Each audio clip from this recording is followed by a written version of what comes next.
Kalayo nagbungkara sa porsyon kan dating Balatas Dam site sa siyudad ni Naga.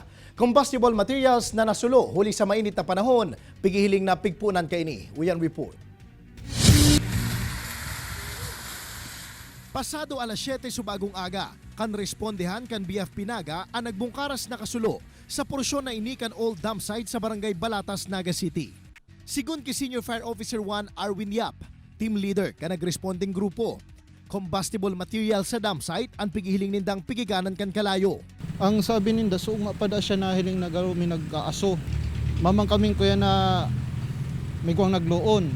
So ang sarong tsuryami, baka itong mga pasa siyang bote, nakatutok duman sa mga alang na kung ano man ang mga alang na duman. Tapos na kuyan siya ning sobrang init, yung natutukan. Kaya kuminalayo siya. Posible man subot na darakan mainit na panahon kung kaya nangyari ang insidente. Tulos man na nagpasiring sa lugar si Engineer Joel Martin, pamayok ang Solid Waste Management Office, nga ning i-assess ang nasambitan ng insidente.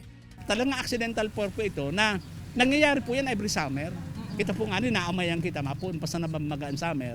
But igwan na tulos mga fire accidents na nangyayari po sa laog kang palibot kan sa tuya pong close facility. Mayo man subot na kulgan na residente o nadanyarang propriedad sa nasambitan ng kasulo.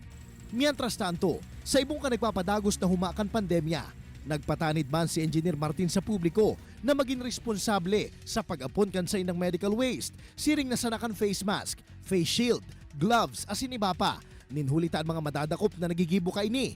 Matatawan subot nin mananigong penalidad basado sa City Ordinance 2021-106 kan syudad. Kita po nakikiulay manggiraray sa mga household po na isegregate po ang sa tuyang mga basura. Tangani po na sa proper management, gabos po kita gana. Sa proper management po, gabos kita makikinabang. Kaibanan si Carlo Abunita, Jesse Cruzat, Balitang Bicolandia.